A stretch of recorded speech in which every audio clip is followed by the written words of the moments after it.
हम अक्सर एक बात कहते हैं कि जो आज है वो कल नहीं और कल है वो परसों नहीं। परिवर्तन ये हमारा एक प्रकार से केवल निसर्ग में ही नहीं, तो परिवर्तन ये जीवन का एक यूनिवर्सल ट्रूथ है। आज जब मैं यहाँ आया हूँ तो पहली बार वर्टिकल फार्मिंग और उसमें भी सॉइल का उपयोग करके जो सॉइल इन्होंने डेवलप की है, जो लाई है, उसके अंदर में जो विशेष रूप से ग्रेडियंट है और उसका उपयोग करके जो हल्दी का उत्पादन किया है, उसकी जो मेडिसिन वैल्यू है, उसके आधार पर उसको बहुत बड़ा एक्सपोर्ट पोटेंशियल है। रुपीज़ में इसकी कीमत बहुत कम है, डॉलर में बहुत ज़्यादा है और पूरी दुनिया में उसकी डिमांड है। और इसलिए आज हमारे कृषि तंत्रज्ञान में काफ़ी परिवर्तन हो रहा है और उस परिवर्तन के साथ साथ हम लोगों को भी उसका फ़ायदा लेना है। मैं बहुत बार एक बात कहता हूं कि innovation, entrepreneurship, science, technology, research, skill and successful practices, we name it as a knowledge and conversion of knowledge into wealth is the future for the country. हमारा जो कृषि विज्ञान है उसमें भी समय के साथ काफ़ी बदल हुआ है और ये बदल करते करते टेक्नोलॉजी इतनी बदली है कि विशेष रूप से मैं डॉक्टर प्रशांत झाड़े और डॉक्टर साईनाथ हडोले, इनको बहुत बहुत धन्यवाद दूंगा, इनको अभिनंदन करूंगा कि उन्होंने एग्रीकल्चर साइंस में ये जो वर्टिकल एग्रीकल्चर के साथ सॉइल में जो विशेष रूप से इंग्रेडिएंट्स लगते हैं जिसके कारण प्लांट की ग्रोथ होती है, उस प्रकार की जो एनपीके वैल्यू हो, इंसेक्टिसाइड हो, इन सब बातों का संतुलित उपयोग करके ऐसी टेक्नोलॉजी तैयार की है कि जिसके कारण हमारा उत्पादन करोड़ों में हो सकता है और इसके लिए पहले कैपिटल इन्वेस्टमेंट लगती है। मैं भी एक साल से एक छोटे सा काम कर रहा हूँ कि वर्धा ज़िले में मैंने शुरू किया है, पोखरा करके स्कीम है और पोखरा स्कीम में इस प्रकार के ग्रीन हाउस के लिए अनुदान मिलता है, पर 90% अनुदान अगर मिलता है तो 10% वो किसान को डालना है, तो उसके पास वो भी नहीं है।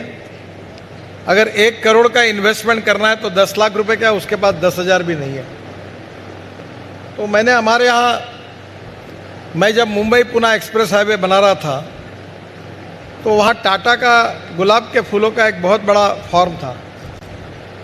वहाँ का एक मेरे मित्र थे और वो जो है उनको मैंने बुलाया, वो हिंदुस्तान कंस्ट्रक्शन कंपनी में थे और मैंने उनको कहा कि मैं आपको पैसे देता हूँ, आप ऐसा करिए कि फार्म बनाने वाली मशीन खरीदी करिए।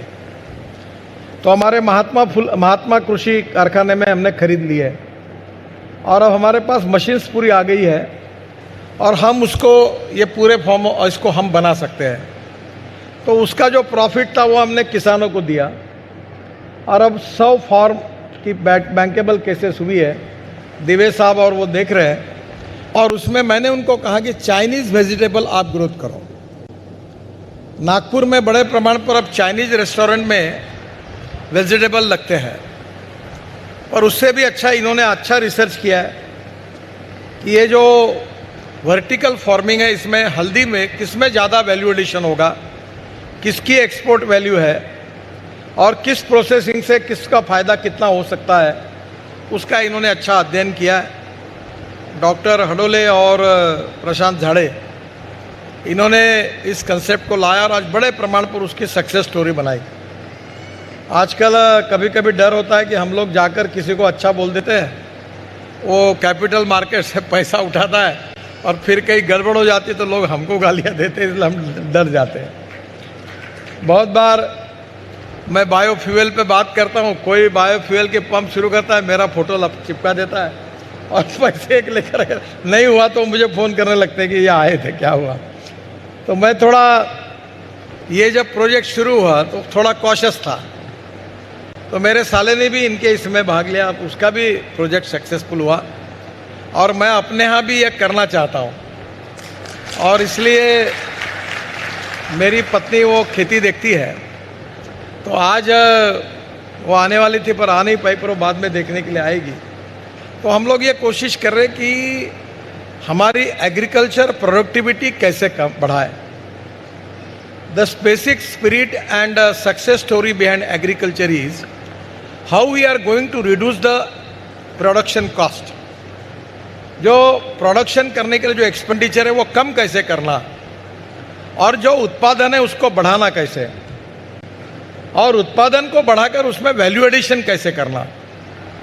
और इसलिए विदर्भ के किसानों में इसमें बहुत काम करने की आवश्यकता है।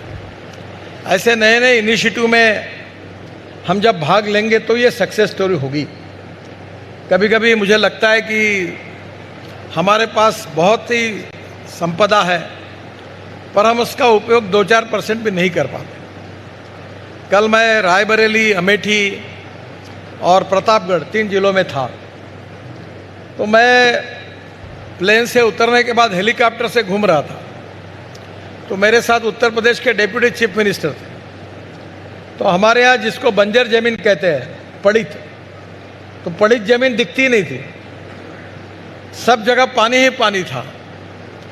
और हमारे यहाँ कोई भी ऐसा किसान नहीं होगा कि जिसके पास पड़ित जमीन नहीं होगी, क्योंकि हमारी प्रवृत्ति और उनकी प्रवृत्ति में बहुत फर्क है। और आने वाले समय में प्रोडक्टिविटी को बढ़ाना, वैल्यू एडिशन करना और प्रॉफिट कमाना, इसके लिए केवल वैल्यू एडिशन करने से नहीं होगा, एग्रीकल्चर एक्सपोर्ट को बढ़ाना होगा। और एग्रीकल्चर एक्सपोर्ट उसी समय बढ़ेगा जब क्वालिटी अच्छी होगी। अब वर्धा में हमने समुंदर को लाया है, मुंबई का समुंदर वर्धा में लाया। अब सिंधी से एक्सपोर्ट और इंपोर्ट शुरू हो गया।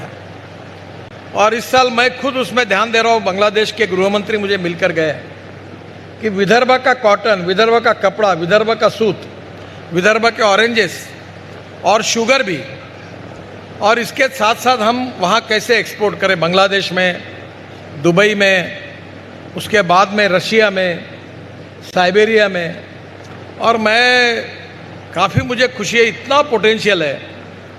कल मेरा बड़ा लड़का रशिया में था, 2 दिन पहले साइबेरिया में था, तो वहाँ से फ़ोन पर मैं बात कर रहा हूँ, इतना पोटेंशियल है कि स्काई इज़ द लिमिट। ये जो बॉइल्ड राइस है, जो हमारा भंडारा गोंदिया ज़िले में होता है, तो बांग्लादेश के गृह मंत्री मुझे कह रहे थे कि वर्ल्ड में हम 4थे नंबर पर है, इतना चावल हम इंपोर्ट करते हैं। उनको बॉइल्ड राइस लगता है।